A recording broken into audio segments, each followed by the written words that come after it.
د عالیقدر امیرالمؤمنین حفظه الله تعالی د فرمان له مخې د راستنېدونکو صنعتکارانو او سوداګرو لپاره د امتیازونو او اسانتیاوو د تنظیمولو طرز العمل په یوه مقدمه 3 بابونو 4 فصلونو او 10 مادو کې منظور شوی دی. د دغه طرز العمل موخه د راستنېدونکو افغان صنعتکارانو، سوداګرو او پانګوالو لپاره د لازمو اسانتیاوو او امتیازونو برابرول او د افغانستان د صنعتي کېدلو په موخه له راستنېدونکو افغان صنعتکارانو، سوداګرو او پانګوالو سره همکاري کول دي.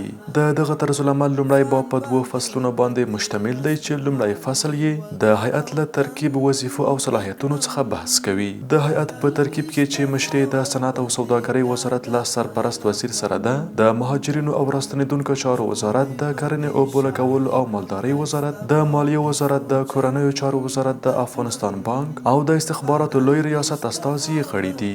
دوهم فصل یې د هیئت اړوندو نورو موضوعاتو لکه د هیئت د غونډو دایرېدلو، د هیئت له دارالانشاء ابتدایي معلوماتو، د صنعتکارانو او سوداګرو له طبقه بندۍ او د اسنادو له خوندیتوب څخه بحث کوي. د ابتدایي معلوماتو ترلاسه کولو لپاره هیئت مکلف دی چې د صنعتکارانو او سوداګرو د تثبیت لپاره د هغوی بشپړ شهرت، د سرمایې کچه، د فعالیت څرنګوالی او راتلونکې طرحه، د فعالیت برخه، د فعالیت جواز، په نورو ملکونو کې د کار او فعالیت څرنګوالی، د اړینو اسنادو نقل او د راستنېدو لپاره د مشخص پاڼې په اړه معلومات راغونډ کړي. د صنعتکارانو او سوداګرو د طبقه بندۍ په برخه کې صنعتکاران او سوداګر په 3 برخو ویشل شوي دي چې د لوړې، منځنۍ او ټیټې کچې صنعتکاران او سوداګر پیژندل کیږي. د یا طرز العمل دوهم باب 2 فصلونه لري چې د دې باب لومړی فصل د صنعتکارانو او سوداګرو لپاره د اسانتیاوو د برابرولو په اړه له اجراءاتو څخه بحث کوي. په دې اړه هیئت مکلف دی چې د تایید او تثبیت وروسته صنعتکاران او سوداګر د دغه طرز العمل له مندرجو اسانتیاوو او امتیازونو څخه د ګټې اخیستنې په موخه د عالی کمیسیون د تایید وروسته اړوندو ادارو ته معرفي کړي. دغه راز اړوندې ادارې مکلفې دي چې د 10 کاري ورځو په موده کې صنعتکارانو او سوداګرو ته د امتیازونو او اسانتیاوو د تأمین په برخه کې ضروري اقدامات ترسره کړي. د همدې باب دوهم فصل بیا اسانتیاوې، امتیازات او د ځمکې آبادول تر بحث لاندې نیسي. د دغه طرز العمل له مخې د هیئت له لوري تثبیت شوي صنعتکاران او سوداګر د لاندې امتیازونو او اسانتیاوو مستحق پیژندل کیږي.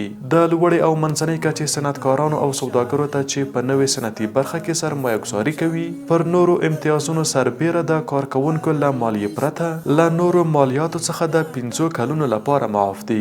دغه راز د لوړې، منځنۍ او کوچنۍ کچې صنعتکارانو او سوداګرو ته وارداتي ماشین آلات او وسایل له ګمرکي محصول څخه هم معاف دي. په همدې ډول صنعتکارانو او سوداګرو ته د غوښتنې له مخې د هیئت له تایید وروسته د هغوی د مشخصو فني بهرنیو کارکوونکو او انجینرانو ته 2 کلنې ویزې هم ورکول کیږي.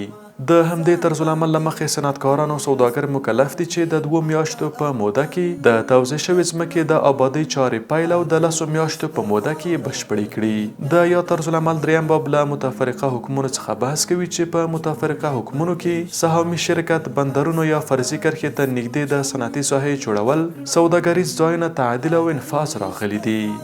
جوړې بدې شاړې کړم، ښایسته به دې څو چنده کړم.